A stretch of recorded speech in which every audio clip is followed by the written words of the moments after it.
소리 키세요.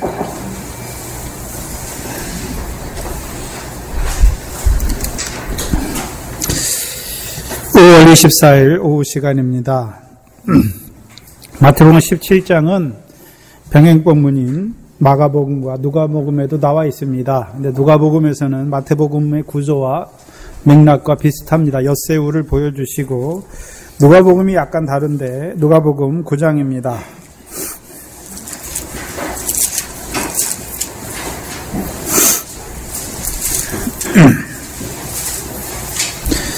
누가복음 9장 28절 이후입니다.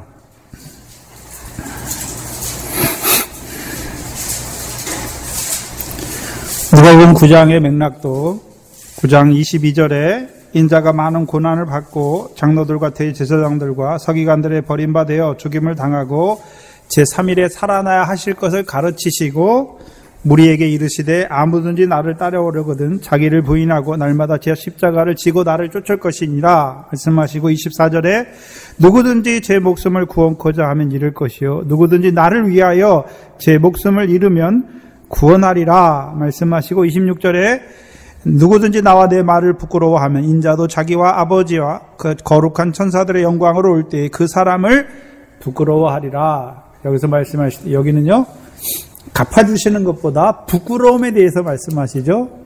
주님께서 가르쳐 주셨죠. 고난과 죽임과 제3일에 살아나야 할 것을 가르쳐 주시고 너희도 가르쳐 주신 대로 나를 따르라 말씀하시고 이제 제 목숨을 구원코자 하면 잃을 것이고 나를 위하여 제 목숨을 버리는 자는 구원을 얻는 것에 대해서 말씀하죠. 그래서 누가복음에서 말씀하시는 구원도 제3일에 살아나는 그 구원이죠. 그 첫째 부활의 영광에 이르는 구원을 말씀하십니다. 근데 누가복음의 맥락에서는요, 부끄러워하는 자, 나와 내 말을 부끄러워하는 거죠. 그 고난과 죽음과 제3일에 살아나야 할 것을 가르치시잖아요. 근데 그 말을 부끄러워하는 자들은 어떤 자가 됩니까? 자기의 목숨을 구원코자 함으로 주를 위해서 목숨을 버리는 자가 아니라 자기 목숨을 구원코자 하는 자가 되는 것이고 그가 곧 부인하는 자가 되는 것이고 그래서 부인하는 그들은요 인자가 자기 영광으로 올 때에 아버지와 거룩한 천사들의 영광으로 올 때에 그 사람을 부끄러워하리라 말씀하시고 부끄러운 구원에 대해서 말씀하시고 28절에 이 말씀을 하신 후에 8일쯤 되어 말씀하시죠. 8일쯤 되었으니까 며칠이 지나갔습니까? 마태복음 17장에서 엿새 후니까 제7일을 말씀하셨고 이제 그 제7일이 지나니까 제8일이 시작되는 것을 보여주시죠. 그 제8일을 보여주시는 누가복음의 말씀입니다. 그럼 제8일은 하루가 1000년인 거 보니까 제7일, 그 1000년 왕국이 지난 다음에 그래서 죽은 자들, 그 첫째 부활에 참여하지 못한 자들은 1000년이 차기까지 살지 못하잖아요. 그리고서 이제 1000년이 다 지난 다음에 마지막 부활 때 살아나는 것을 보여주시죠. 그래서 이 8일에 있는 자들은요, 신보자 심판에 떨어지는 자들을 보여주시는 것입니다. 근데 문제는 분명히 그러면 베드로와 야고보와 요한은 그 엿새우의 영광에 들어갈 자들인데 왜 누가복음에서는 그 8일쯤 되었는데 예수께서 그 베드로와 야고보와 여기서는 순서가 바뀌었죠. 베드로와 요한과 야고보를 데리고 그 산에 올라가십니까? 여기서는 따로 높은 산이 아니라 어떤 산입니까? 기도하시러 가는 산을 보여주시죠. 기도하는 산을 보여주시잖아요. 주님께서. 그 주님께서 무엇을 위해서 기도하시나요? 누가복음 22장 31절에 보시면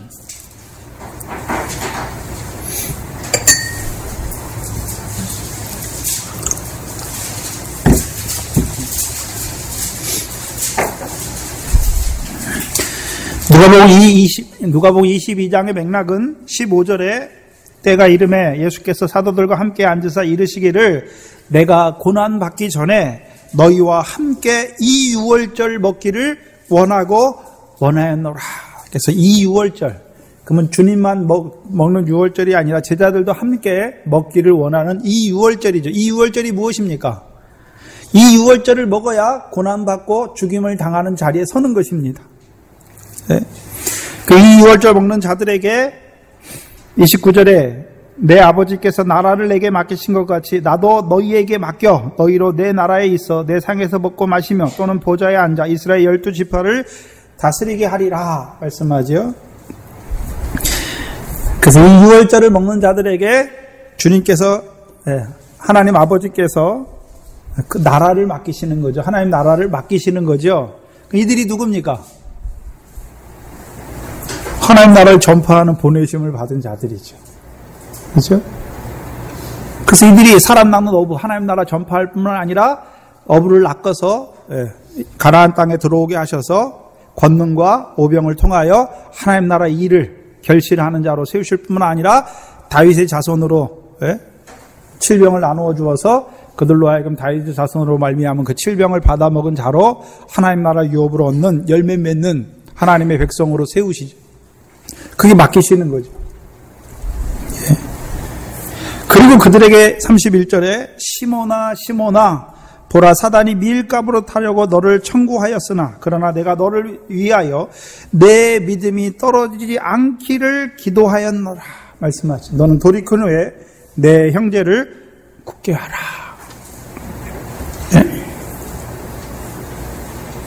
그럼 주님께서 지금 누가복음에서 올라가시는 그 산은 무슨 산입니까? 기도하러 올라가시는 산이죠. 누굴 위해 기도하십니까? 베드로를 위해서 기도하시잖아요. 베드로를.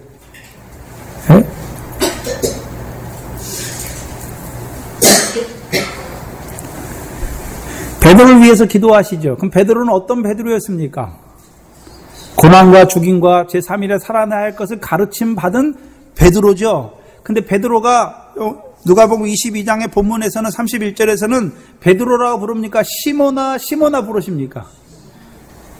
베드로가 아니라 시몬이죠.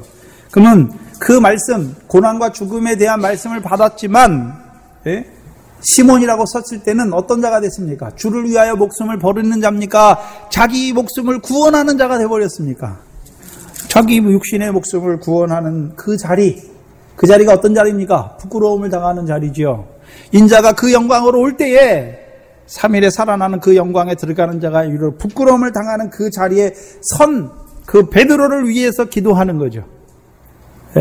그래서 여기 시몬아 시몬아 보라 사단이 밀가부로 타려고 너를 청구하였으나 그러나 내가 너를 위하여 기도하였죠. 뭘 기도하셨습니까? 내 믿음이 떨어지지 않기를 기도하였죠. 그 믿음이 떨어지면 어떻게 됩니까? 엿새우가 아니라 제8일쯤 되어 그 흰보자 심판에서 부활하는 자가 되는 것이죠. 그걸 보여주시는 거예요. 그러면 베드로가 주님께서 처음에 고난받고 죽임당하고 제3일에 살아나야 할 걸 가르치니까 베드로가 어떻게 됐습니까? 마태복음 16장에서 사단의 자리에 섰잖아요. 넘어지게 하는 자리에. 넘어지게 하는 자리에 섰잖아요. 그럼 베드로는 넘어질 수밖에 없잖아요. 왜? 말씀을 받았지만 사단의 자리에서는 자기 목숨을 구원할 수밖에 없는 그 자리에서는 베드로를 위하여 주님이 기도하시는 거죠. 내 믿음이 떨어지지 않기를. 어떤 믿음입니까? 고난과 부활과 제3일에 살아나야 할 것을 믿은 베드로. 그러나 실제 그 자리가 임하니까 자기 목숨을 구원하는 그 베드로. 고난의 자리에서, 십자가의 자리에서 도망가는 베드로. 그래서 베드로가 주를 3번 부인하잖아요. 저주하며 맹세하며 3번 주를 모른다 부인하잖아요.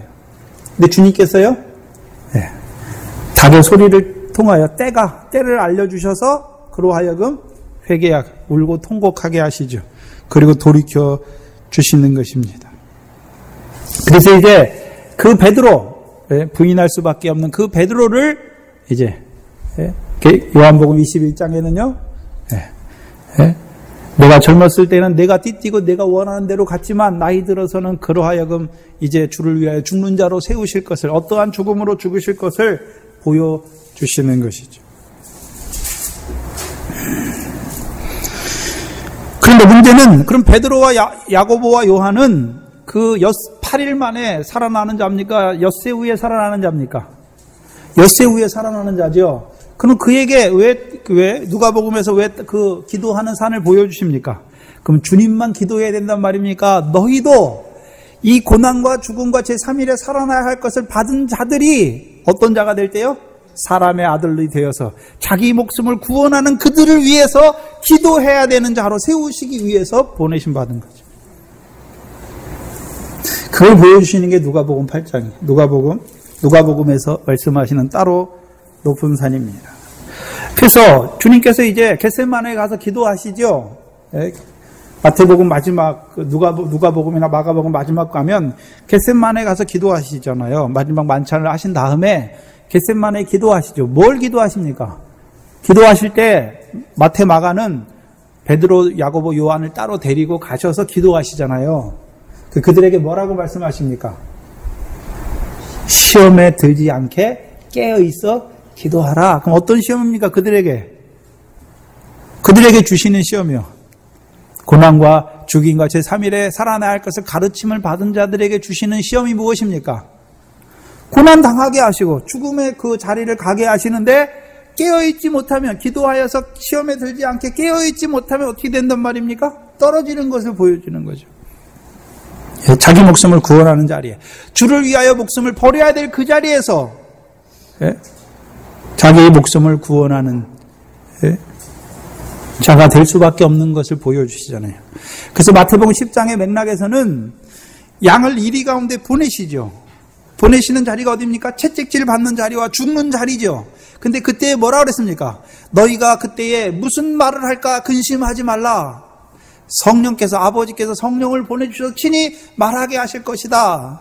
근데 문제는요, 시몬의 자리에 섰을 때는 어떻게 합니까? 저주하며 맹세하며 부인하는 자가 된단 말입니다. 근데 성령께서 함께 하시면요, 그 고난을 통해서 이루시는 그 영광을 보여주시는 거죠. 영광의 영으로 함께 하셔서 그 불시험, 고난을 통해서 이루시는 영광을 보여주심으로 말미암아 오히려 스데반과 같이 뭐 하는 자가 됩니까? 대언의 영으로 증거하는 거죠. 그래서 계시록 20장에 예수의 증거와 하나님의 말씀을 인하여 목배임을 받는 자가 되는 거예요. 증인과 사환의 자리에 서게 되는 것이죠.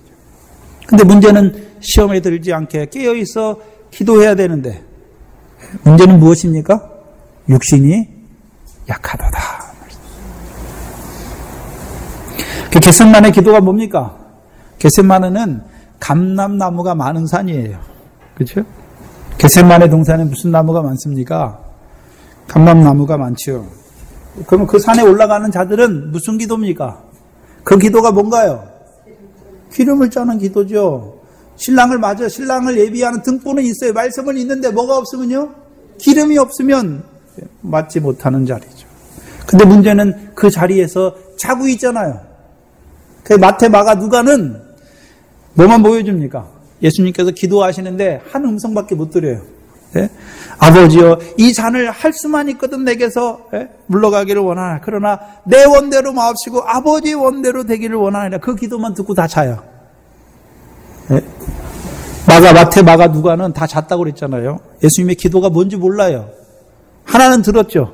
내 원대로 마옵시고 아버지의 원대로 되기를 원하나이다. 근데 요한도 잤습니까? 요한은 안 잤잖아요.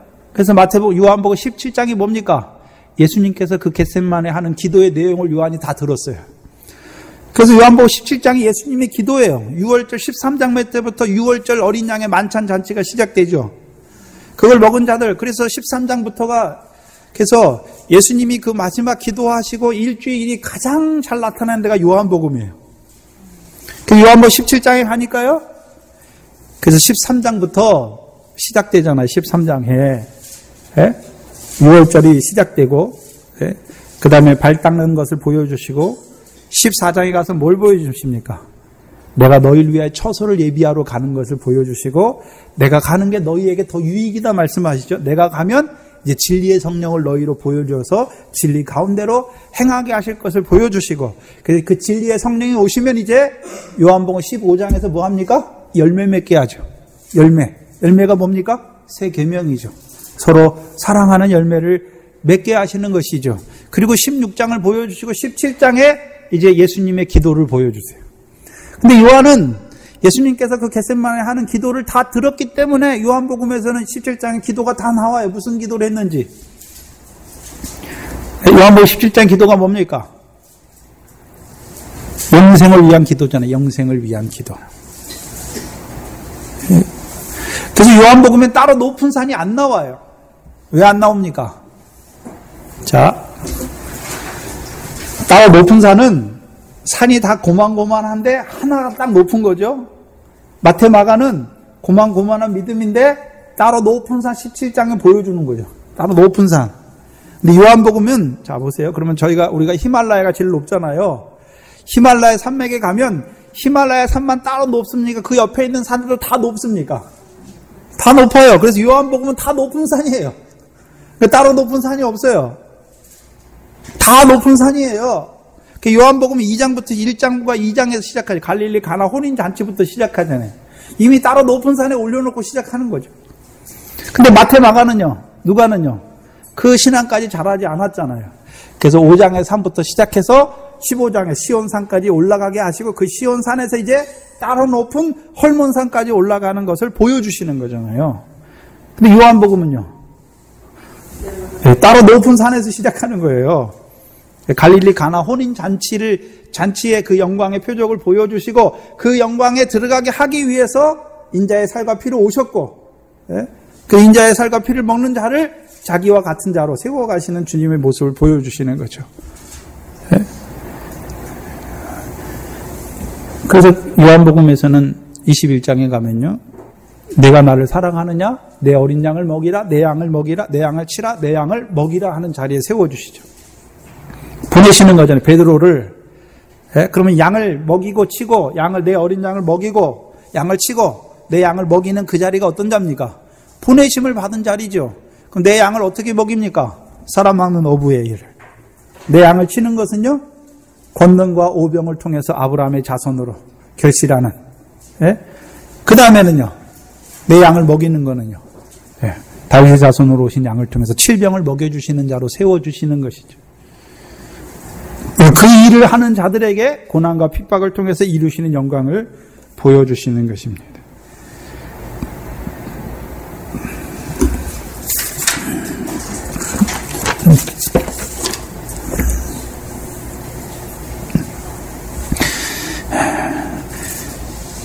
그래서 베드로는 결국 떨어지지요. 3번 부인하는 자가 됩니다. 왜요? 자기 목숨을 구원하는 자가 되어버리죠. 근데 그 베드로를 위해서 누가 먼저 기도하셨습니까? 주께서. 그 베드로는 원래 떨어질 수밖에 없어요. 그 자리 8일쯤에 떨어질 수밖에 없는데 기도하시는 산을 보여주셔서 베드로를 위해서 먼저 기도하시잖아요. 그래서 사단이 밀가부로 너를 까불렀지만 내 믿음이 떨어지지 않기를 위해서 주께서 기도하셨죠. 그럼 우리의 믿음은 내가 잘했기 때문에 믿음이 변치 않고 안 떨어지는 것입니까? 주께서 날 위해 기도하시는 것입니까? 믿음이 떨어지지 않기를, 시험을 받았을 때 믿음이 떨어지지 않기를 기도하시는 거죠. 근데 시험에는 떨어지잖아요. 근데 돌이키는 것이죠. 그러면 생각해 보세요. 그럼 우리가 시험을 당할 때마다 누가 날 위해서 기도하십니까? 주께서 시험에 떨어지지 않기를, 믿음이 떨어지지 않기를. 그 시험에 우리가 한번 떨어져요. 근데 믿음은 저버리지 않죠. 믿음이 있으니까 그 시험에 한번 떨어지게 하셔서 그 시험에 떨어진 부끄러움을 당하게 하세요. 비참함을. 하시고 이제 다리 돌이켜 주시면 이제 안 떨어져요. 그럼 주님께서만 시몬을 위해서 기도하십니까? 이제 시몬을 통해서도 그 고난과 죽음과 제3일에 살아날 것을 증거하게 하시고 그 말씀 받았지만 여전히 시몬의 자리에 사람의 자기 목숨을 구하는 그 시몬의 자리에 설 수밖에 없는 자들을 위해서 기도하는 자로 세우시는 것을 보여주시는 누가복음 말씀이지요. 그럼 베드로도 분명히 가르쳤단 말이죠. 주의 강림을. 그 베드로전서에 나오는 요한복음 17장은 베드로후서 1장입니다.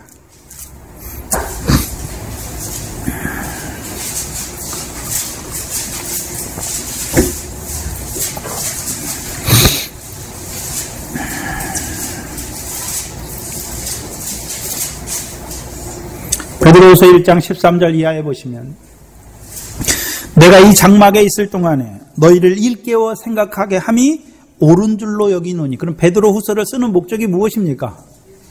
베드로를 통해서 말씀을 받은 자들에게 자기가 떠난 후에 일깨워 생각해가 하는 거죠. 뭘 일깨워 생각하게 하는 것입니까?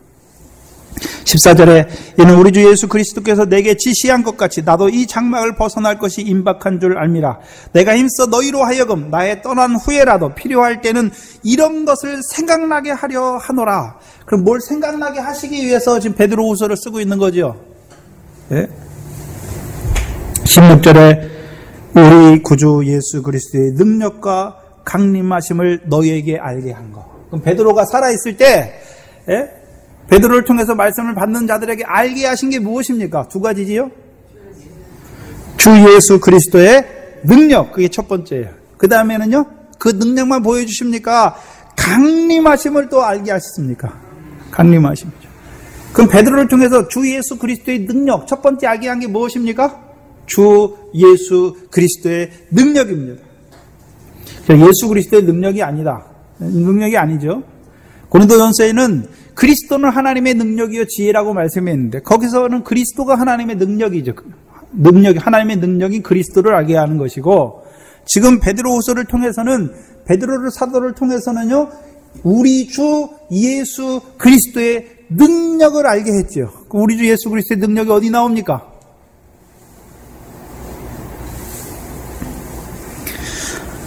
어디 나옵니까?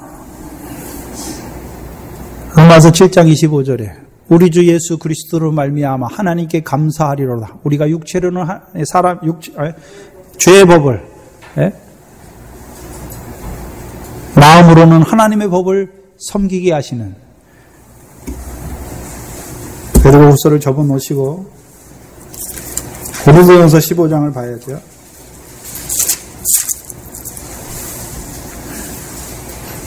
15장 57절에 고린도전서 15장 57절에 우리 주 예수 그리스도로 말미암아 우리에게 이김을 주시는 하나님께 감사하는 것이죠.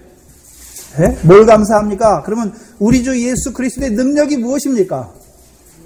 이김을 주시는 거죠. 이김을 주시는 거잖아요. 어디에서 이김입니까?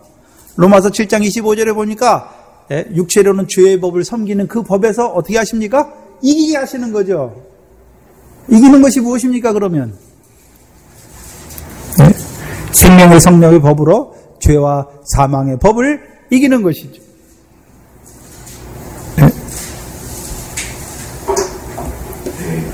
그래서 로마서 6장부터가 뭡니까? 그리스도 예수 합한 물세례잖아요.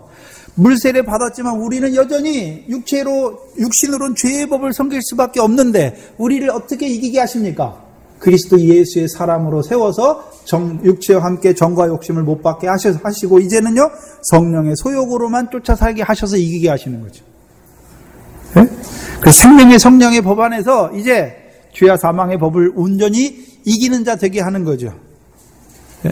다른 말해서 음부의 권세가 해하지 아니하는 하나님의 백성, 성령의 그리스도 예수의 사람으로 이제 성령의 열매만을 맺는 하나님의 백성으로 이기게 하시는 거죠. 그래서 우리가 맺는 게 아니에요. 우리 예수 그리스도께서 이기게 하심으로 맺는 거죠. 네. 그걸 보여주신 거예요. 그게 뭡니까? 베드로, 마태복음 16장에서 너는 베드로라. 이 반석 위에 내가 음부의 권세가 해하지 못하는, 이기지 못하는 교회를 세워주신 거죠. 그럼 베드로가 이제 베드로 전후서를 쓴 목적이 무엇입니까? 사망의 권세에서 이기는 교회가 아니라요 음부의 권세에서 이기는 하나님의 백성들로 세워주셨잖아요. 그럼 베드로가 살아있을 때 뭘 증거했습니까? 우리 주 예수 그리스도의 능력을 증거해줬죠. 근데 문제는 그것만 증거했습니까? 네? 강림하심을 증거했죠. 강림하심. 네? 강림하심을 증거했다는 말이 무엇입니까? 강림하신 인자가 자기 영광으로 오는 때를 증거해 줬단 말이죠. 근데 마태복음 16장 21절 이하에 인자가 언제 오십니까? 제3일에 살아나야 되는 거. 주를 위하여 목숨을 버린 자들을 제3일에 살아나게 하실 때 인자가 자기 영광으로 각 사람에게 행한 대로 주를 위하여 자기 목숨을 버린 자들에게 엿새 후에 그 영광에 들어가게 하시는 것을 제3일에 살아나는 것을 보여주게 하시죠. 그걸 베드로는 자기만 봤습니까? 가르치고 있었습니까? 가르치고 있었잖아요. 그래서 17절에 16절에 보시면 너희에게 우리 주 예수 그리스도의 능력과 강림하심을 너희에게 알게 한 것이 공교에 만든 이야기를 쫓은 것이 아니라 우리는 그의 크신 위엄을 친히 본 자라.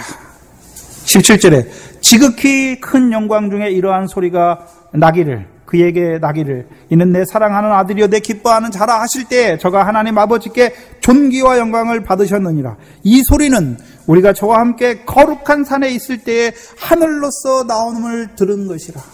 지금 베드로후서 1장 17절과 18절은 어디를 말씀하십니까? 마태복음 17장을 말씀하잖아요. 마태복음 17장은 그럼 뭘 보여주시는 산입니까? 지극히 큰 영광을 보여주시는 산이죠. 그럼 따로 높은 산은 뭐가 높단 말입니까? 영광이 지극히 큰 그 영광을 보여주시는 산이죠.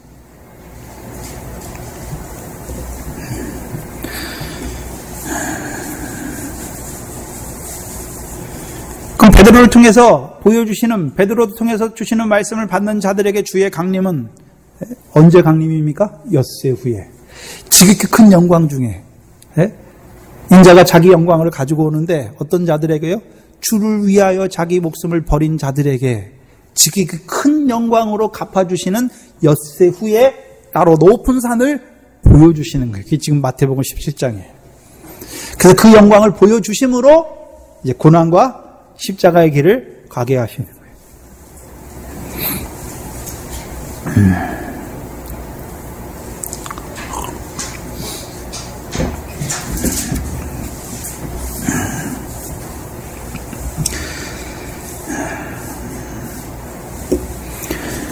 그래서 마태복음 17장에 보시면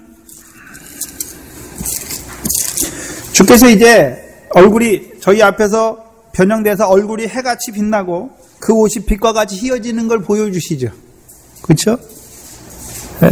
그 엿새 후에 따로 높은 산에서 변형되신 주님의 얼굴과 옷이 빛과 같이 휘어지는 것을 보여주시는 것입니다. 그러면 지극히 큰 영광 중에 소리가 나는 거죠. 그 아들에게. 그렇죠? 그러면 주님께서 이제 먼저 제3일에 부활하셔서 그 지극히 큰 영광에 올라가셨고. 그렇죠? 그럼 그 영광에 자기만 올라가십니까? 이제 제자들도 데리고 가십니까? 제자들도 데리고 가죠.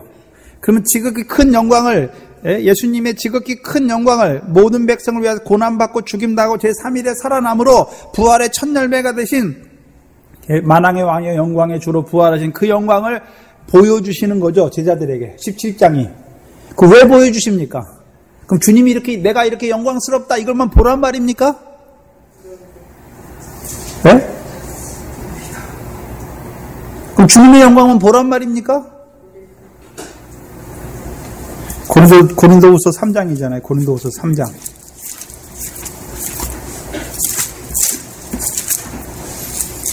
고린도후서 3장에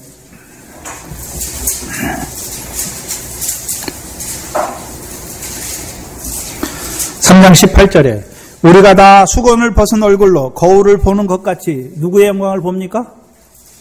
주의 영광을 보매. 그러면 우리가 먼저 뭐가 있어야 됩니까?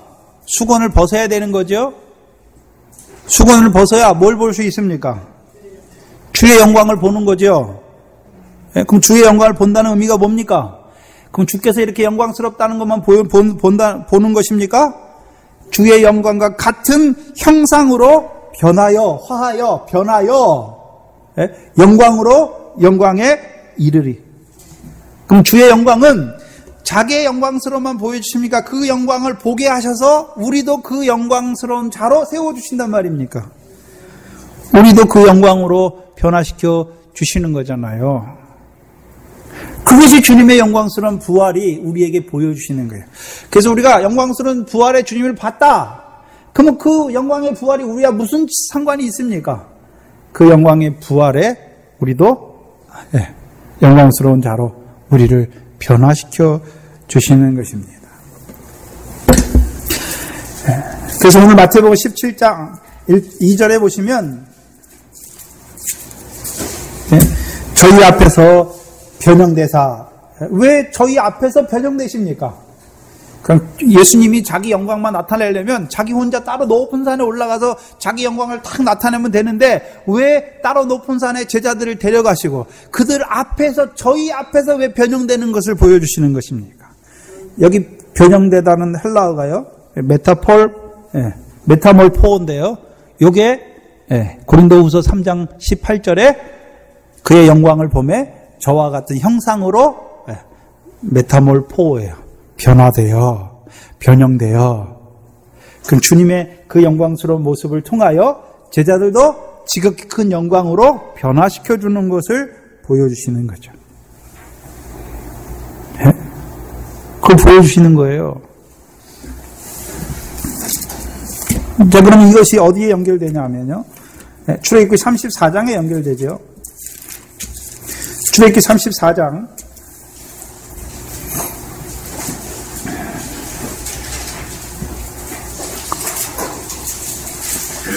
34장에 모세의 수건이 나오잖아요. 출애굽기 34장 29절 이하에 모세가 그 증거의 두 돌판을 자기 손에 들고 시내산에서 내려오니 그 산에서 내려올 때 모세는 자기가 여호와와 말씀하였음을 인하여 얼굴 꺼풀에 뭐가 났습니까? 광채가 나나 깨닫지 못하더라. 그렇죠? 그 모세가 자기가 잘해서 얼굴에 광채가 났습니까? 여호와의 두 돌판으로 말미암아 그 얼굴에 광채가 났습니까? 그래 자기는 깨닫지 못했죠. 근데 30절 31절에 보면 아론과 온 이스라엘 자손이 모세를 볼 때 모세의 얼굴 꺼풀에 광채가 남을 보고 그에게 가까이 가기를 두려워하더니 모세가 그들을 부르니 아론과 회중의 모든 어른이 모세에게로 오고 모세가 그들과 말하니 그 후에야 온 이스라엘 자손이 가까이 오는지라. 모세가 여호와께서 시내산에서 자기에게 이르신 말씀을 다 그들에게 명하여 그들에게 말하기를 마치고 수건으로 자기 얼굴을 가리웠더라. 그럼 수건으로 얼굴을 가리웠다는 말이 무엇입니까? 그 백성들은 그 영광이 뭔지 몰라요. 그럼 그 영광 못 보잖아요, 그들은. 근데 34절에 그러나 모세가 여호와 앞에 들어가서 함께 말씀할 때는 나오기까지 수건을 벗잖아요. 나와서는 그 명하신 일을 이스라엘 자손에게 고하며 이스라엘 자손이 모세의 얼굴에 광채를 보는 거로 모세가 여호와께 말씀하러 들어가기까지 다시 수건을 그 얼굴에 자기 얼굴을 가리웠더라. 수건으로. 그럼 율법 시대에 있는 자들은 모세가 여호와의 말씀을 인하여 얼굴에 광채가 났잖아요. 그럼 모세가 그 말씀을 가지고 누구에게도 줬습니까? 자기 앞에 있는 백성에게도 줬죠. 그러면 그들도 여호와의 말씀을 인하여 뭐 해야 됩니까? 얼굴에 광채가 나야 되는데 그들은 어떻습니까? 수건으로 그 얼굴을 가리운 자잖아요. 율법을 왜 주셨습니까? 두 돌판 왜 주셨습니까? 하나님의 백성들로 하여금 그 얼굴에 광채가 나게 하기 위해서 주셨잖아요.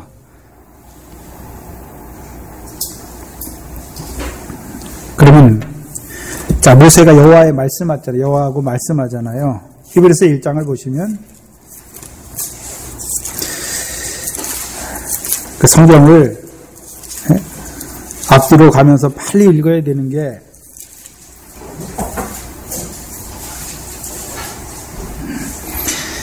광채가 나오죠.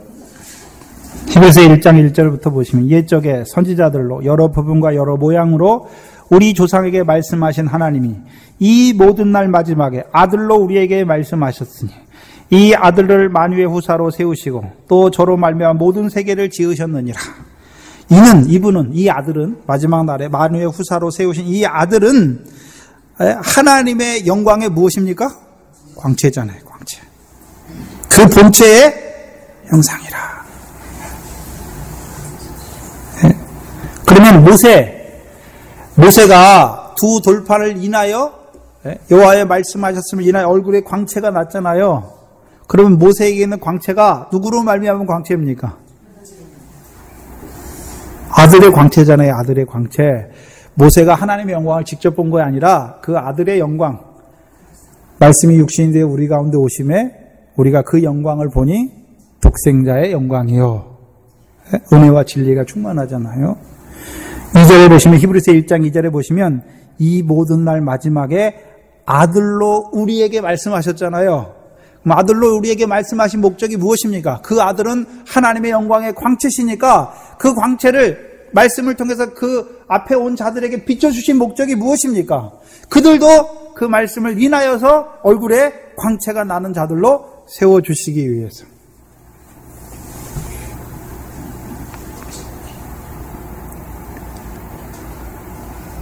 그래서 모세가 히브리서 11장에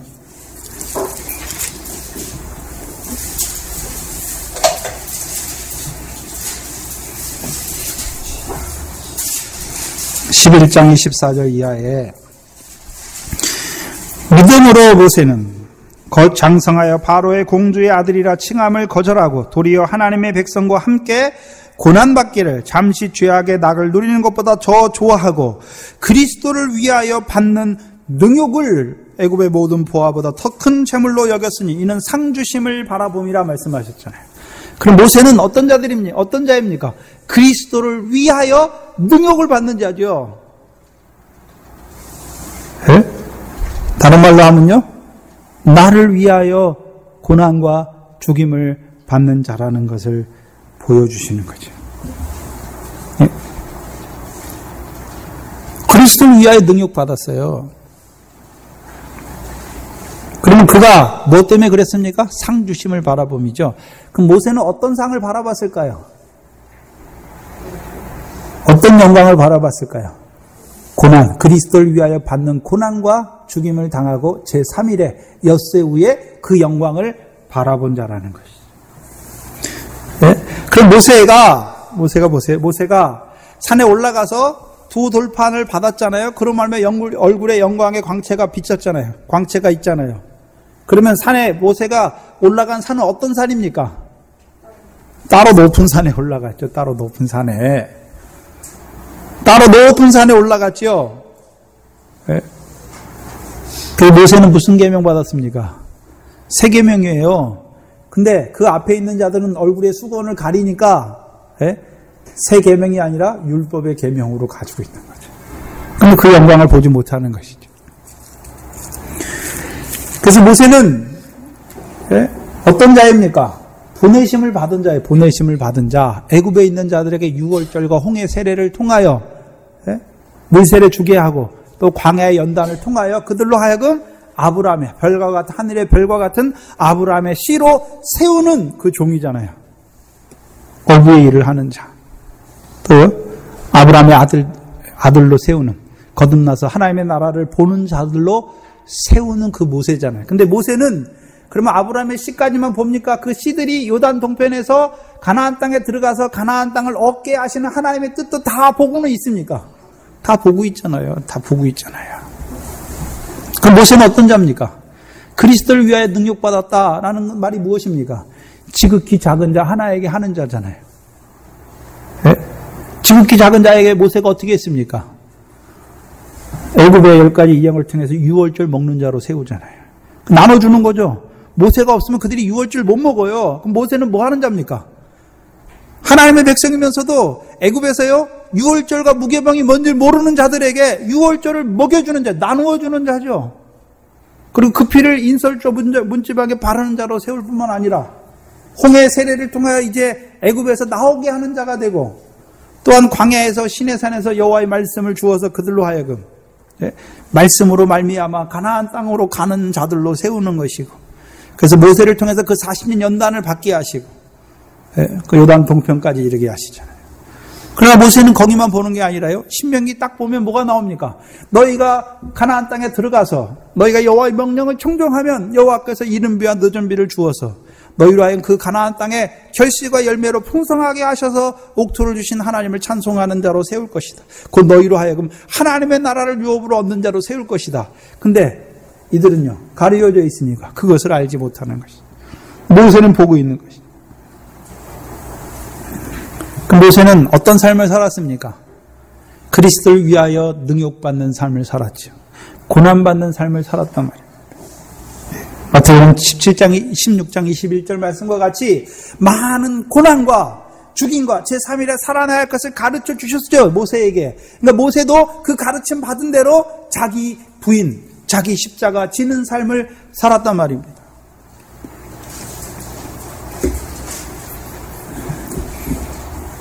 그래서 모세의 얼굴에 광채가 나는 거예요. 광채가 난다는 말은 모세가 이제요, 그 엿새우의 영광에 합당한 자로 그 삶이 이루어진 것을 보여주시는 거죠. 그래서 모세를 통해서 창세기를 기록했고, 출애굽기, 레위기, 신명기까지 다 기록하잖아요. 그 신명기에 뭐가 나옵니까? 레바논이 나오잖아요, 레바논. 그리고 모세를 통해서 그 신명기에 그 아모리 사람은 헤르몬 산을 스닐이라고 불렀다는 것까지 나와요. 그럼 헤르몬 산도 모세가 보고 있다는 거잖아요. 그리고 모세는 따로 높은 산, 창세기에 따로 높은 산이 어디 나옵니까? 모세가 창세기를 기록했잖아요, 모세를 통해서. 그럼 창세기에 따로 높은 산이 어디 있습니까? 아라랏산이죠, 아라랏산. 아라랏산이 높잖아요. 배가 제일 처음에 아라랏산에 딱 앉잖아요. 그리고 40일 뒤에 물이 감하니까 다른 여러 봉우리가 보이잖아요. 네? 그 아라랏산과 다른 산은 40일 차이가 있어요, 40일 차이가. 네? 또한 모세는요, 신명기서에 있지만 너희가 왕의 제도에 대해서도 다 말하잖아요. 그럼 이스라엘 백성에게 하나님께서 왕을 세워서 이루실 일도 다 보고 있는 것이죠. 그 레바논도 너희가 얻어라, 들어가서 레바논 땅까지 얻어라 말씀하잖아요. 모세는 또 어디까지 보고 있습니까? 유브라데까지 보고 있잖아요, 유브라데. 유브라데가 어디 있습니까? 계시록의 마지막 전쟁에 나오는 유브라데까지 보고 있단 말이에요. 그래서 모세가 기록해 놓은 거예요. 그게 모세가 알지도 못하고 레바논을 기록하고 알지도 못하고 헤르몬을 말하는 것이 아니라 모세는 그 아래 있잖아요. 왜요? 모세는요, 신부가 되어서 레바논에서부터 그리스도와 함께 어디까지 올라간 자입니까? 헤르몬까지 올라가셔서 그 사자굴과 표범의 산에서 밑을 내려다보는 자잖아요. 내려다보는 자잖아요.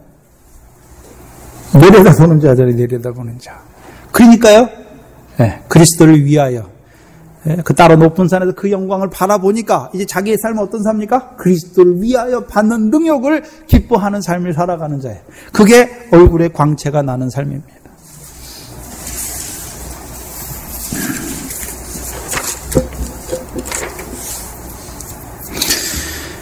그러면 주님께서 그 얼굴이 변형되신 것, 해같이 빛나는 것을 보여주시는 목적이 무엇입니까? 그들도 해와 같은 영광으로 이끌어 주시는 것이죠. 그래서 해가 어디 나옵니까? 사도행전 26장에 사도 바울을 다메섹에서 부르실 때에 해보다 더 밝은 빛이 그에게 비쳤죠. 그러면서 26장에서는요, 그를 사왕과 증인으로 세우시잖아요. 사왕과 증인으로. 어떤 증인입니까? 어떤 사원입니까? 이제 그리스도 예수의 일꾼으로 어둠에 있는 자들을 빛으로, 사단의 권세 아래 있는 자들을 하나님께로 돌아오게 하는 그 일에 보내심을 받은 자잖아요. 그 일을 하는 사도 바울에게 뭐가 많습니까? 핍박과 고난과 환난이 많잖아요. 네? 왜 하나님께서 하나님의 일을 하러 가는 자에게 그 일을 보내심을 받은, 사원과 증인으로 보내심을 받은 자에게 왜 이렇게 고난을 많이 주십니까? 고난을 많이 받아야 그 영광에 이르게 하시거든요. 그래서 제일 처음에 사도 바울이 사도행전에서 바울과 실라를 데리고 갔을 때 빌립보에서 얻어맞잖아요. 감옥에 갇히잖아요. 그때는 뭔지 몰랐어요. 내가 왜 하나님의 말씀을 증거하러 가는데 왜 이렇게 나를 때리는지, 많은 고난을 받게 하시는지를 알지 못했어요. 근데 밤중쯤 되어 깨달으니까 뭐합니까? 찬미하는 거예요. 네? 그러니까 옥문이 다 열리잖아요. 육적인 옥문이 열리는 것을 말씀하는 것이 아니라 이제 고난을 통하여 영광을 이루시는 것을 보니까요, 그 어둠의 권세가 다 깨어지는 거예요. 네? 그 고난 때문에 제일 처음에는 기뻐하지 없었어요. 내가 왜 하나님의 말씀을 이렇게 증거하는데 왜 이렇게 나를 때리고 감옥에까지 넣는가? 뭔지 모르니까 기뻐하지 못하잖아요. 근데 깨닫고 나니까요, 이 고난을 많이 받게 하셔서 그 영광에 들어가시는 것을 깨닫게 하시니까 뭐합니까? 찬미하는 자가 되는 것이죠.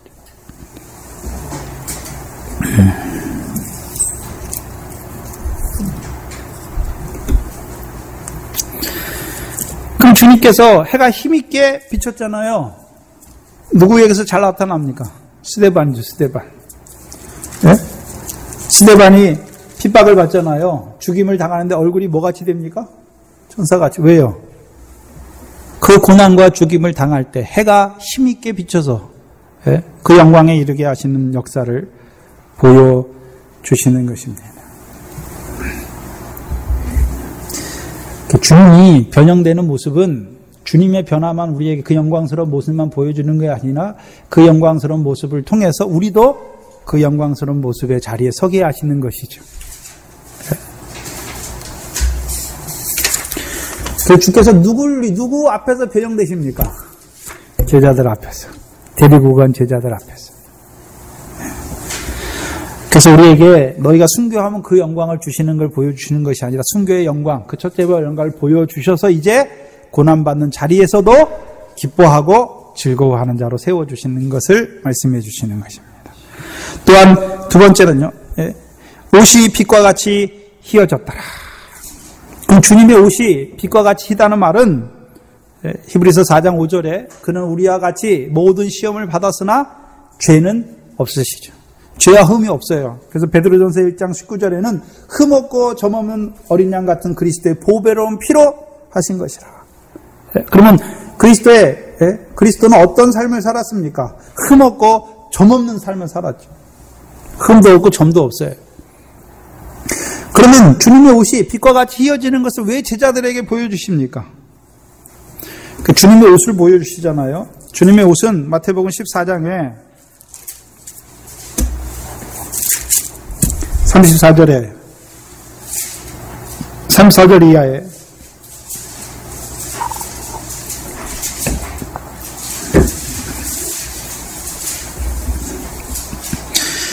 저희가 건너가 게네사렛 땅에 이르니, 여기서 게네사렛 땅은 무엇을 먹은 자들이 건너가는 자들입니까? 오병이어를 먹은 자들이 건너가는 땅이죠. 근데 그 땅은 누구와 함께 가는 땅입니까? 바다의 권세에 빠져가는 그 베드로를 건져내신 살아계신 하나님의 아들이 함께 가는 게네사렛 땅이죠.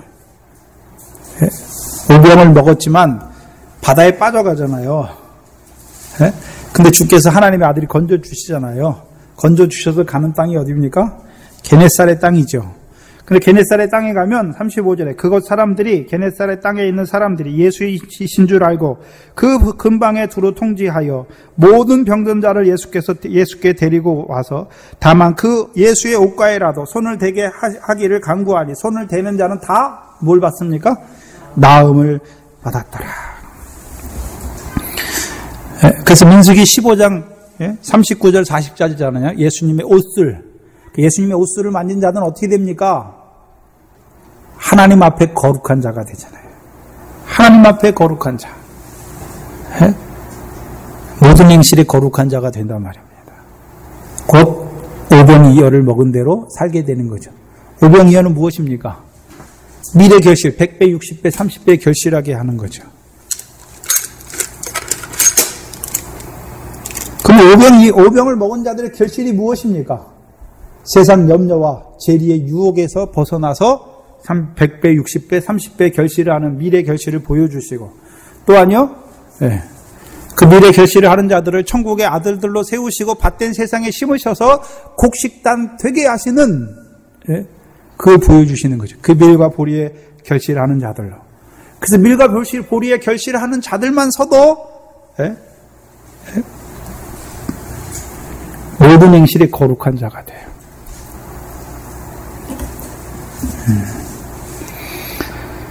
그 게네사렛 땅이고, 지금 근데 마태복음 17장에서 옷과 같이 빛과 같이 휘어진 그 옷, 그 왜 보여주십니까? 그 옷만 보여주십니까? 옷을 만지게 하시기 위해서 보여주시는 것입니까?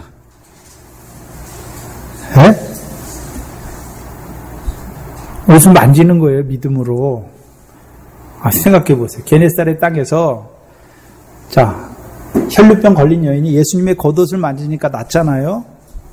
네? 게네사렛 땅에서 병든 자들이 예수님의 겉옷, 옷을 만지니까 낫잖아요.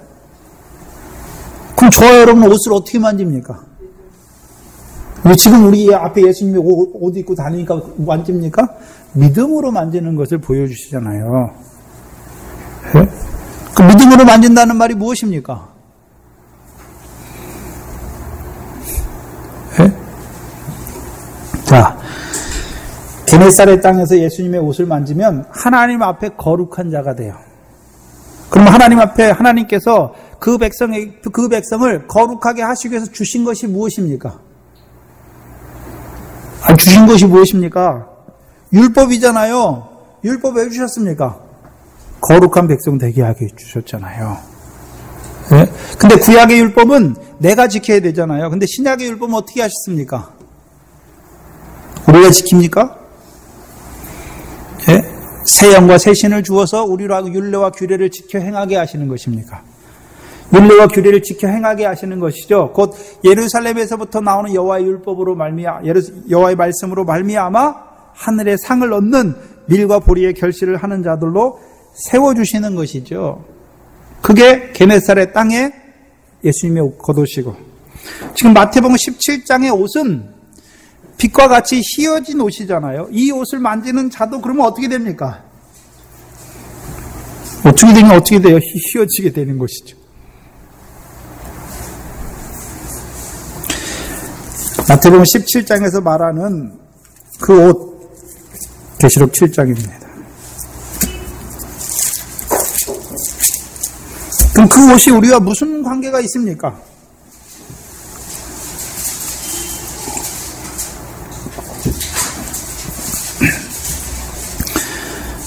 마태복음 7장은 먼저 14만 4천에 대해서 말씀하시고 9절에 2일 후에 14만 4천을 말씀하시고 2일 후에 내가 보니 각 나라와 족속과 백성과 방언에서 아무라도 능히 셀 수 없는 큰 무리가 무엇을 입고요? 흰옷을 입고 손에 종려가지를 들고 보좌 앞과 어린 양 앞에 서서 큰 소리로 외쳐 가로되 구원하심이 보좌에 앉으신 우리 하나님과 어린 양에게 있도다. 그러면 능히 아무라도 능히 셀 수 없는 큰 무리, 곧 흰옷을 입은 자들이잖아요. 그럼 그들이 흰옷을 어떻게 입었을까요?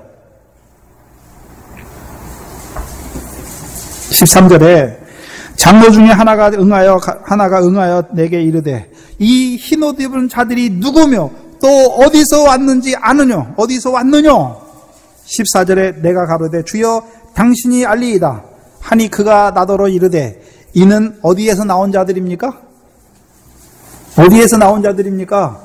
큰 환난에서 나온 자들인데 어린 양의 피에 그 옷을 씻어 어떻게 했습니까? 희게 한 자들이잖아요. 그럼 큰 환난이 무엇입니까? 고난과 죽임을 당한 자들. 예? 하나님의 말씀과 예수의 증거와 하나님의 말씀을 인하여 목배임을 받은 순교자들이잖아요. 예? 그들이 무슨 옷을 입었습니까? 흰옷을 입은 자라고 말씀하시죠. 근데 그 흰옷은 어디에 씻었습니까? 어린 양의 피에 그 옷을 씻어 희게 하였더라.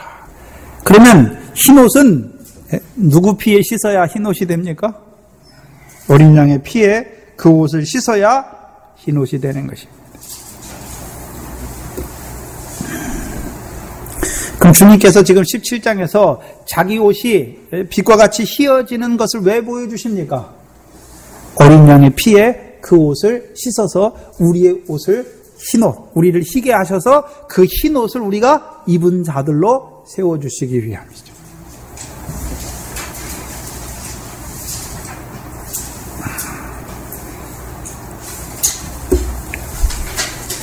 자, 성경에는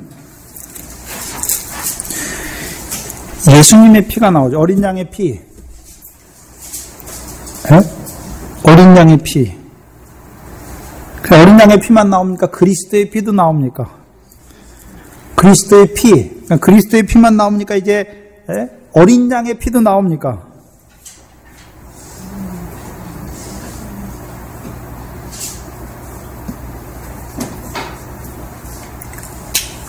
네?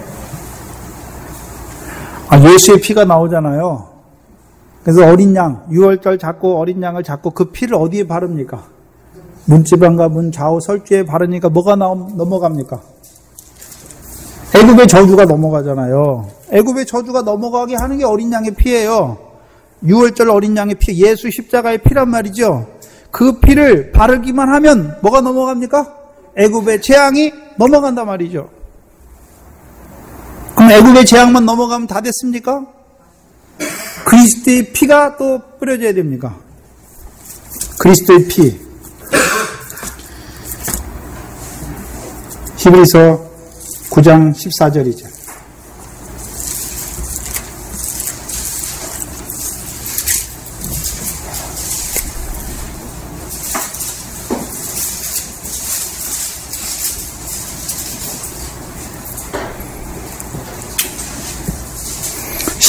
하물며 영원하신 성령으로 말미암아 흠없는 자기를 하나님께 드린 그리스도의 피가, 그럼 그리스도의 피가 뿌려지면 어떻게 됩니까? 너희 양심으로 죽은 행실에서 깨끗하게 하는 거죠. 뭐를 깨끗하게 합니까? 우리 양심을. 그럼 우리 양심은 어떤 양심이 되게 합니까?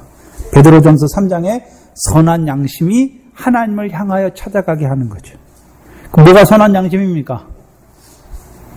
육체와 함께 정과 욕심이 죽어야 그 선한 양심이 되죠. 그리스도 예수 합한 세례를 통하여 이제 죄에 대하여 죽어야 선한 양심이 되는 거예요. 그럼 선한 양심 뭘 찾아갑니까?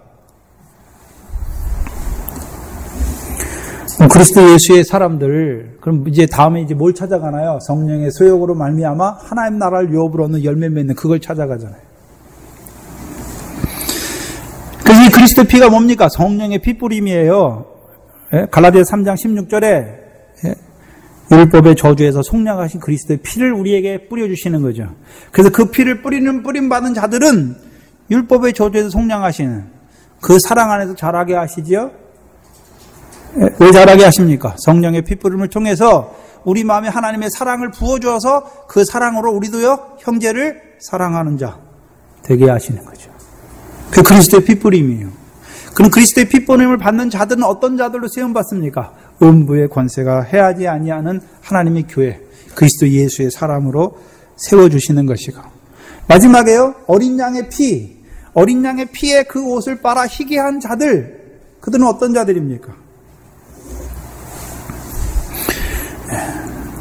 자, 성령의 열매는 사랑이잖아요. 사랑이죠. 근데 사랑이 다 똑같습니까? 친구를 위하여 죽는 사랑이 가장 큰 사랑입니까? 사랑이 다 똑같은 게 아니잖아요. 열매가. 가장 큰 사랑이 뭡니까? 친구를 위하여 죽는 거예요. 그 사랑의 열매를, 가장 큰 열매를 맺은 자들은 어디로 올라갑니까? 지극히 큰 영광에 제3일에 살아나야 하는 것을 보여주시잖아요. 그래서 요한일서 3장에 그리스도께서 우리를 위하여 죽으심으로 우리가 그 사랑을 깨닫고 우리도 형제를 위하여 마땅히 죽는다. 그 자리가 뭡니까? 그 자리가 그리스도의 어린 양의 피에 그 옷을 빠는 자들이에요. 빨아서 희게 한 자들이에요. 그들에게 뭘 주십니까? 흰 옷을 주시는 거죠. 곧 고난과 죽임과 제3일에 살아날 것을 가르쳐 주시죠. 어떤 자들입니까? 뭐 때문에 죽습니까? 뭐 때문에 고난받습니까? 그들은 주와 복음을 위하여 고난과 죽임을 당하는 거예요. 자기 뭐 때문에 죽는 게 아니에요. 네? 부내심을 받은 자들에게 그 채찍질과 죽음의 자리에 서게 하시는 거예요. 왜 그렇게 하십니까? 주와 선생과 같은 자리에 세우시기 위해서, 집주인과 같은 자리에 세우시기 위해서. 그래서 두려워하지 말라 하시잖아요. 너희 몸을 죽이는 자를 두려워하지 말라. 왜요? 그 몸은 죽어야 되잖아요. 그래야 제3일에 살아나요. 그 큰 환난을 통해서 나오는 자가 된단 말입니다. 곧 흰옷을 입은 자들이 되는 것이죠. 그래서 계시록 6장에 보시면 6장 9절에 다섯째 인을 떼실 때를 우리에게 보여주시는데, 다섯째 인을 떼실 때에 내가 보니 하나님의 말씀과 저희의 가진 증거를 인하여 죽임을 당한 영혼들이 제단 아래 있어서 그러면 이들은 왜 죽었습니까? 하나님의 말씀을 인해서 죽었죠. 어떤 말씀이었습니까? 고난과 죽임과 제3일에 살아나야 될 것을 가르쳐 주시는 그 말씀을 인해서 뭐 당했습니까? 죽임을 당했죠. 죽임을 당한 영혼들이 제단 아래 있어 큰 소리로 불러 가로되 거룩하고 참되신 대주제여. 이들이 누굽니까? 참되신 하나님의 말씀을 받은 자들이죠. 그러니까 참되신 하나님을 찾고 있지요. 땅에 거하는 자들을 심판하여 우리 피를 신원하여 주지 아니하시기를 어느 때까지 하시려나이까. 그러면 이들이 바라보는, 그러면 땅에 있는 자들 심판하기를 바라보는 것입니까? 뭔 소리입니까? 그럼 자기를 죽인 자들을 심판해 주길 바랍니까? 그럼 스데반의 기도가 잘못됐잖아요. 자기를 돌로 치는 자들 뭐라 합니까? 주여 저들을 용서하여 주시옵소서. 네? 그들에게 심판해 주시기를 원하는 게 아니잖아요. 그럼 이들이 말하는 땅에 거하는 자들을 심판하여 우리의 피를 신원하여, 그러면 그들이 주를 위해 죽었잖아요. 그러면 그 피를 신원하여 주는 때가 언제입니까? 제3일에 살아나는 때를 바라보고 있는 것이죠. 그런데 이들이 우리의 피를 신원하여 주지 아니하시길 어느 때까지 하시려나이까? 왜 그렇습니까? 때가 됐는데도 안 해주시니까. 제3일이 됐는데 아직 이르지 아니한 것을 보고 말씀하는 거죠. 그리고 11절에 각각 저희에게 흰 두루마기를 주시며 가라사대 잠시 동안 쉬되 저희 종무 동들과 형제들과 자기처럼 죽임을 받아 그 수가 차기까지 하라 하시더라. 그러면 흰 두루마리를 주셨죠. 받은 자들이에요. 그렇죠? 아직 입지는 못했어요. 언제 입습니까? 제3일에 입는 자들이 되는 것입니다. 그래서 그 흰 옷을 오전에 읽어드렸던 요한복음 19장 7절 이하에 그 세마포가 나오는 것입니다. 19장 7절 요한계시록 17장 7절 이하에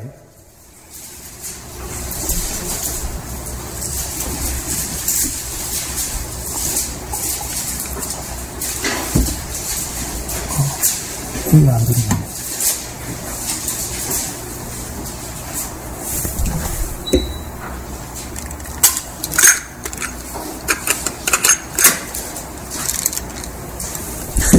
계시록 19장 7절 이하에 우리가 즐거워하고 크게 기뻐하여 그에게 영광을 돌리세. 어린 양의 혼인 기약이 이르렀고 그 아내가 예비되었습니까? 예비하였습니까? 예비하였으니. 그러면 예비된 자들, 어린 양의 혼인 잔치에 아내로 예비된 자들, 어떤 자들입니까? 그들에게 이제 뭘 주십니까?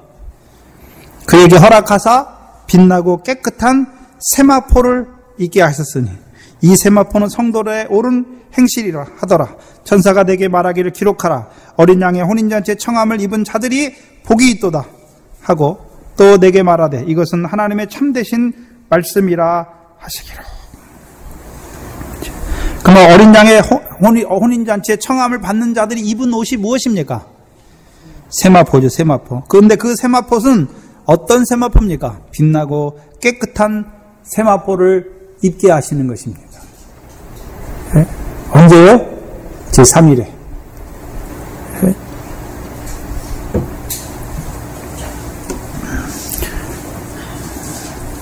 그들의 옳은 행실이잖아요. 그러면 자기들이 각각 행한 대로 갚아주시는 거죠. 인자가 자기 영광으로 올 때 각 사람의 행한 대로 갚아주시잖아요. 그래서 마태복음 16장에서 인자가 자기 영광으로 올 때가 언제입니까? 고난과 죽임 당한 자들에게 제3일에 살아나는 그때 공중혼인잔치에 그 첫째 부활의 영광에 들어오게 하는 거죠. 그 첫째 부활의 영광에 이제 들어오는 자들에게 그 흰 세마포를 입혀 주어서 자기를 위하여 목숨을 버린 자들에게 제3일에 그 영광으로 갚아 주어서 그들로 하여금 그 천년 동안에 왕노릇, 제사장 노릇 하게 하시는 것이죠. 그래서 마태복음 17장에서 그 따로 높은 산에서 주님께서 자기 영광의 얼굴의 광채와 또한요 그 옷이 힐 것을 보여주시는 것은 자기만 우리에게 보라 말씀하는 것이 아니라 그 주님께서 그 광채를 통하여 우리의 광채를 빛나게 하실 것이고 우리의 옷을 어린 양의 피에 씻는 자로 세워주실 것을 말씀하는 거죠.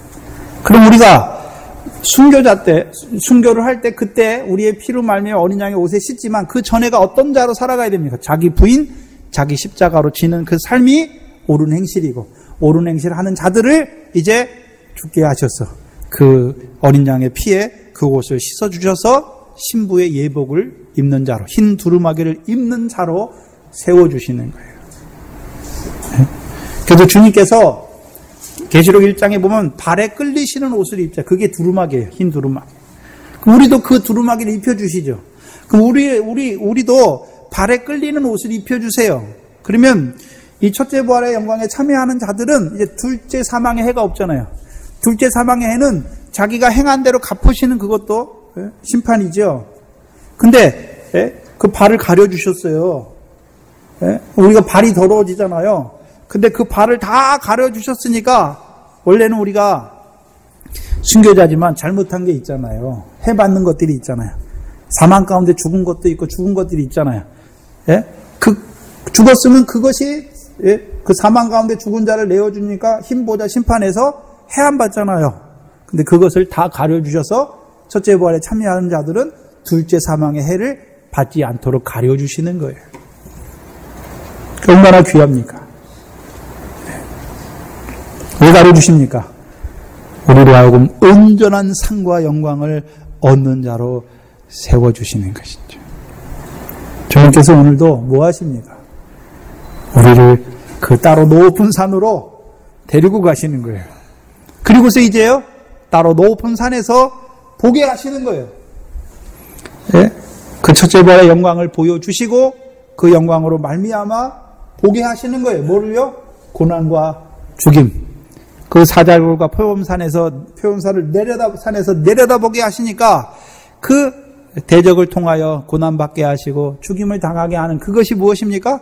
나로 하여금 그 혼인잔치에 들어가게 하시는 그걸 보게 하시니까 어둠의 권세를 통하여 보게 하시니까 찬송하는 거죠. 그 핍박을 받는 자리에서 오히려 기뻐하고 즐거워하는 자가 되고 그 죽임을 당하는 자들의 그 자리에서 뭐합니까? 저희를 용서하여 주시옵소서 오히려 그들을 위하여 원수를 위하여 기도하는 자가 되는 것입니다. 이게 우리에게 허락된 거예요. 이 자리까지 우리에게 허락하신 거예요.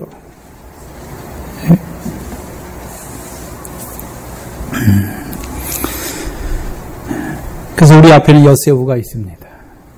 이제 우리는 제3일이 아니라요, 거의 이제 하루 뒤에, 우리는 지금 엿새 마지막에 있으니까, 예수님은 5째 날에 오셨고, 저와 여러분은 이제 엿새 마지막이 있잖아요. 그러니까 저와 여러분 이제 하루도 아니죠. 거의 밤, 저녁이 다 되어가는 어둠이 임하는, 밤중쯤 되니까 우리는 거의 초저녁 가까이 있어요. 이제 밤중쯤 되어 신랑이로다 맞으러 나오라 하는 그때가 얼마 남지 않았어요. 그때를 앞에 두고 있습니다. 그래서 우리에게 이 17장을 통하여 우리에게 그 첫째 부활의 공중 혼인잔치에 들어가게 하시는 그 영광스러운 그 부활을 우리에게 다시금 보여주어서 우리 앞에 있는 그 환난을 인하여 흰옷을 입는 자로 순교자로 세워주셔서 흰옷을 입는 자로 세워주시는 거죠. 근데 문제는 한때에 죽는 자가 가장 복된 자고 가장 믿음이 장성했으니까 한때에 죽는 거예요. 그 다음에요, 두 때. 한때니까 1년이죠. 두 때는 2년이고, 반 때는 반년이죠. 그러니까 3년 반 환란이죠. 그러면 베드로와 야고보와 요한을 통해서 누가복음에서 기도하게 하시잖아요. 뭘 기도합니까? 이 말씀 받았으면 한때에 죽어야 되는데 못 죽었어요. 그들을 위해서 뭐 합니까? 기도하는 자로 세워주시고. 두 때 됐는데도 못 죽어요. 그러면요, 반 때 기도하는 자를 통해서 그들로 하여금 죽는 자로 세워가시는 것이죠. 자, 얼마나 사랑하십니까? 기도하겠습니다. 우리를 사랑하시되 그 유월절 어린 양을 통하여 우리로 하여금 그 애굽의 저주가 넘어가는 자로 세워주실 뿐만 아니라 이제 그리스도의 피를 뿌려주셔서 우리를 하여금 이제 생명의 성령의 법 안에서 죄와 사망의 법을 이기게 하시는 그 피로 말미암아 한날 한날 살게 하신 것도 감사하온데 이제 그 따로 높은 산을 통하여 그리스도의 어린 양의 피에 그 옷을 씻어 희게 하는 그 흰 두루마기까지 우리에게 보여주시니 감사합니다. 또한 그 흰 두루마기를 통해서 우리에게 그 어린 양의 혼인잔치를 보여주어서 우리로 하여금 그 지극히 높은 하나님의 영광에 참여하는 자로 세우시기를 원하시는 아버지 하나님, 이 시간 우리를 불러주시고 이 마태복음 17장의 말씀을 통하여 우리를 지극히 큰 영광으로 살리시는 아버지 하나님 감사합니다. 이 말씀을 우리에게 주신 것이 너무나 감사한데 아버지 하나님, 우리의 삶을 볼 때는 너무나도 그 영광과는 너무나도 거리가 먼 저희들을 용서하여 주시옵소서. 우리의 믿음 없음을 주여 불쌍히 여겨 주시옵소서. 또한 주께서 우리의 믿음이 떨어지지 않기를 기도하고 계시는 그 주님의 사랑을 깨닫게 하시고 이제 그 사랑 안에서 자라게 하셔서 우리도 앞서 달려가는 전 베드로와 요한과 야고보와 같이 그들을 위하여 기도하는 저희들 되게 하여 주시옵소서. 이제 이 교회가 이 고난과 죽음과 제3일에 살아나야 할 것을 가르치는 이 교회가 되게 하시며 이 교회를 통하여 그 순교자의 숫자를 채워가는 그 영광스러운 일에 쓰여지는 복된 교회가 되게 하여 주시옵소서. 감사하며 예수님의 이름으로 기도하옵나이다. 아멘. 찬송가 540장입니다.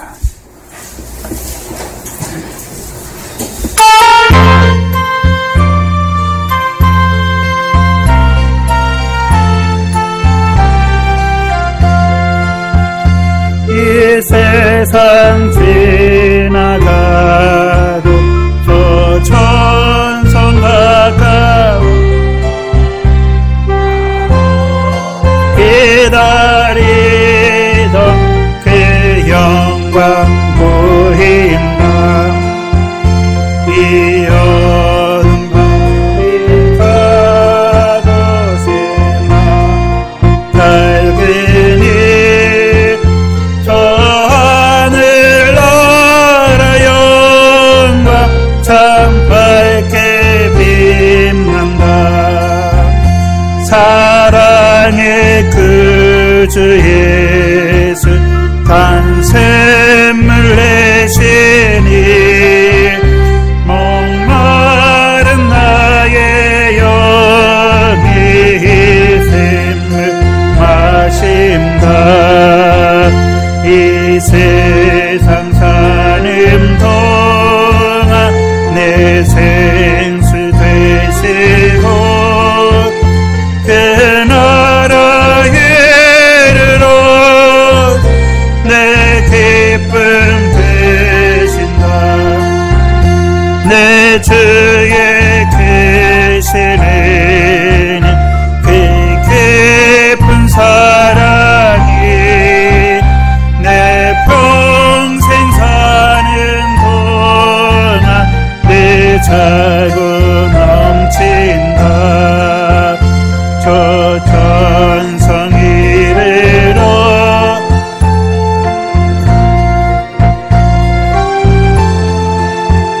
주 보좌 앞에 나가 내 찬송하리라. 날 위해 고생하신 주 얼굴 매려도 내 갈 길 험악하지 않고 나간다. 주 예수 신랑 되사 날 기다리시니 그 영광 중에 나 그 얼굴 뵈리라.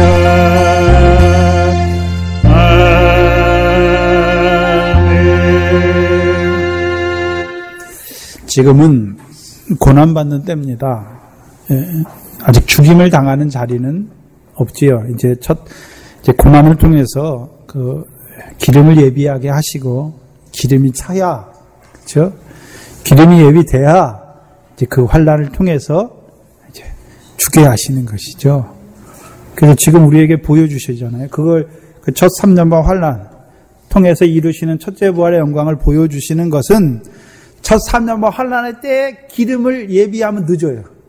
그 전에 지금 고난을 많이 받아야 이제요 고난 많이 받은 자에게 죽음의 자리에 나아가게 하시는 것이죠. 고난은 애매히 받는 고난부터 시작해요. 내가 예수 믿는 것 때문에 받는 고난부터 시작하고 더 자라난 자들에게, 보내심을 받는 자들에게 이제 시작되는 것이 의를 인하여 고난 받는 자리로 세워가시는 거예요. 그래서 내가 있는 자리가 어딘가, 하나님께서 지금 내게 허락하신 것들이 무엇인가를 봐야 되는 것이죠. 그리고요, 그걸 바라보면서도요, 하나님께서 내게 약속하신 것을 빨리 그리스도의 장성한 분량까지 자라나기를 기도해야 하는 것입니다. 주의 도문으로 예배를 마치겠습니다. 하늘에 계신 우리 아버지여, 이름이 거룩히 여김을 받으시오며 나라의 마옵시며 뜻이 하늘에서 이룬 것 같이 땅에서도 이루어지이다. 오늘날 우리에게 일용할 양식을 주옵시고, 우리가 우리에게 지지은 자를 사해 준 것 같이 우리 죄를 사해 주옵시고, 우리를 시험에 들게 하지 마옵시며 다만 악에서 구하옵소서. 나라와 권세와 영광이 아버지께 영원히 있사옵나이다. 아멘.